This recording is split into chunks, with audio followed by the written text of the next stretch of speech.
Question. One thing I think about when your people are in school, what kind of materials, books, resources, curriculum do these private schools, who's paying for all of that? Because we and with BCTF, we have new curriculum, and so how does for Canada, how are they set up for all these resources and that for? They are not. They are not set up to offer curricular materials. There's no part of their webpage that offers curricular supports for those teachers when they get to place. Now, Teach for Canada has said, once they place those teachers, if they have a problem, give us a call and then we'll help you out. One of the ways that Teach for Canada said that they would help new teachers if the new teacher was having a difficult time in one of these fly-in reserve communities, then Teach for Canada will send you a box of chocolates. I'm not making that up. I'm not making that up. So how is it that Teach for Canada is going to support these teachers with curricular materials once they're in the schools? My bet is they will not. There will be an encouragement to use the materials that are available to you, outdoor education. There was a lot of that during their summer intensive training program where they would go out into the woods and find some sticks and make an art project or something. And I do understand this is Aboriginal ways of knowing it. And so I get that there is a context for that, but they're not priming them for the needs that they're going to see in those classes for sure. That was my exact same question. Okay, so one more concern before we pass to the next slide, and that is sustainability, and that's kind of coming up in our conversation here.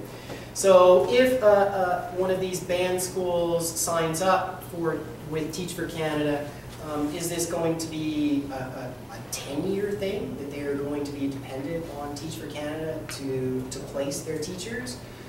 Teach for Canada has publicly said that their preference would be to make themselves obsolete. We want to create a situation where we're no longer needed. Why are you even doing this? But I'm not really sure if that's how things are going to unfold, particularly because they look like they're in it for the long haul.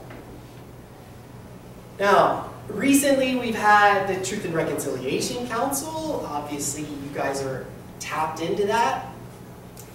In the report for the TRC's suggestions, there is one big piece in this that directly speaks to Teach for Canada. Gail, could I get you to read that section for me? Oh, absolutely.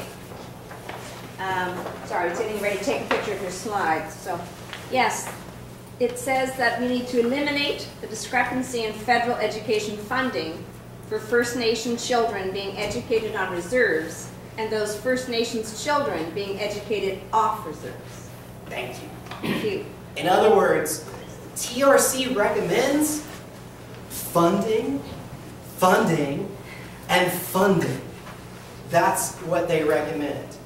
They do not recommend a private back teacher placement pimping program. They recommend funding for these band schools. Now, at this point, we need to highlight a couple of counter proposals. If Teach for Canada is doing this, and if Teach for Canada is involved with First Nations communities, then what are some alternatives that we can be pushing? What are some other ways of addressing the needs that are faced by First Nations communities other than this plan that Teach for Canada has?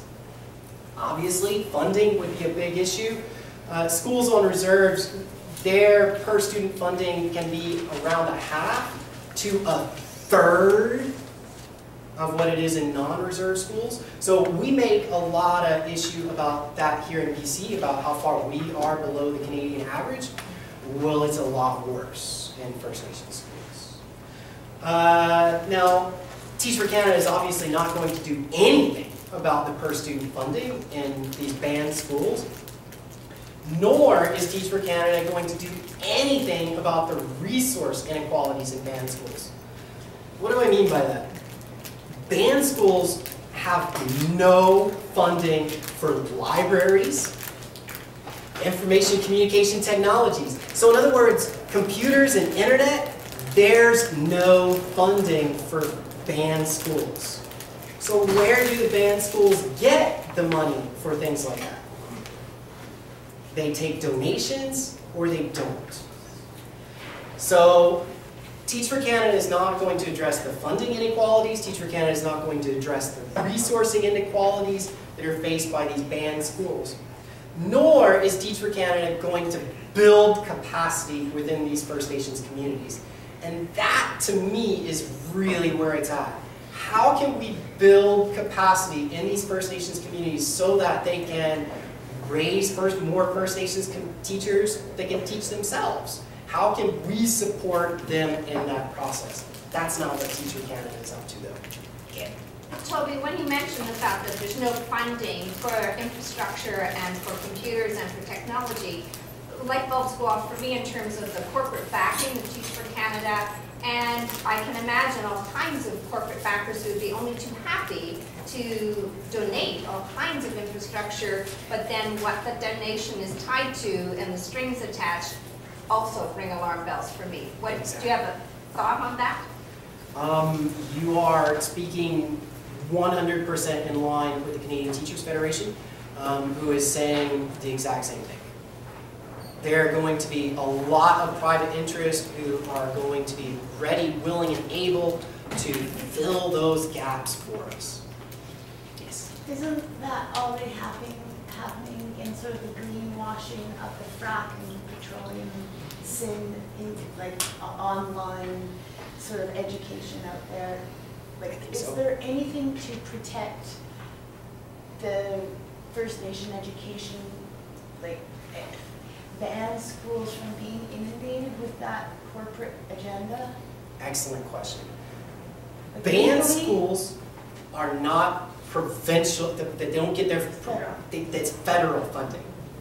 And so they are a whole lot more vulnerable to being exploited by these corporate or private backed interests. So is there anyone out there trying to protect? Well, us, but not a whole lot outside. Moving forward with Teach for Canada's program, I do think that it's really important to keep calm and to keep struggling.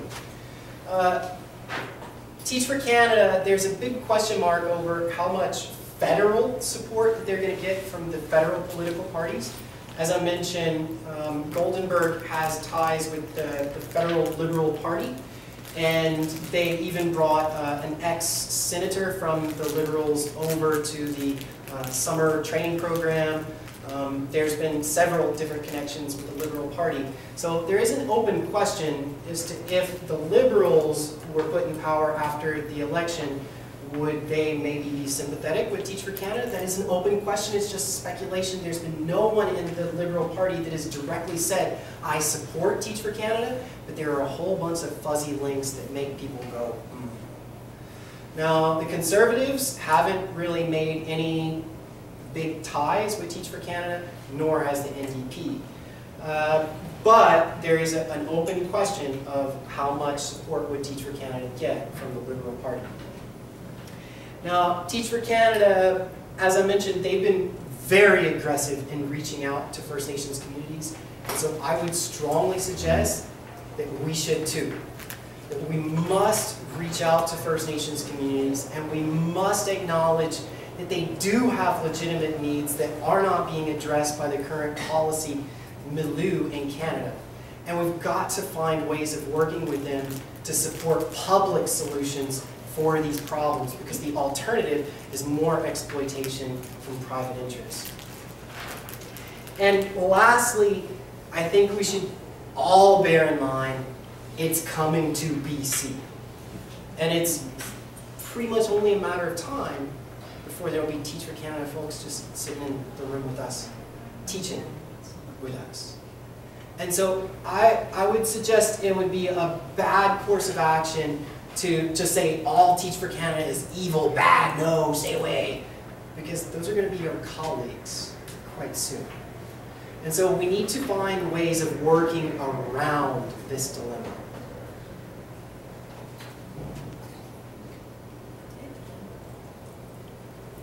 That's it. Thank you for your attention.